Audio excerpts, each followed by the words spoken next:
এক গ্রামের ছেলে মুনির সারাদিন অলস ঘুরে বেড়াতো। গ্রামের লোকেরা বলতো, কাজ না করলে তো না খেয়ে মরবি মুনির।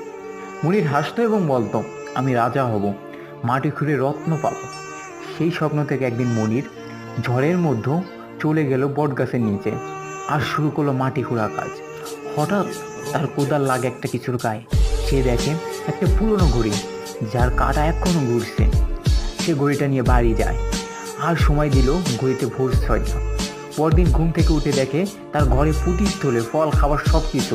ঘড়িটা যেন যা ভাবছে তাই এনে দিচ্ছে। কিন্তু যেই না সে ভাবলো আমি কাজ করি না, শুধু বসে খাই, ঘড়ির কাঁটা থেমে গেল। তখনই বটগাছের আওয়াজ এলো, যে কাজ করতে চায় না ভাগ্যটার সঙ্গ দেয় না। তখন থেকে মনির বদলে গেল, পরিশ্রম করতে শুরু করলো এবং এক পর্যায়ে সে সফল হলো। তুমি যদি এই গল্প থেকে অনুপ্রাণিত হও তবে লাইক, কমেন্ট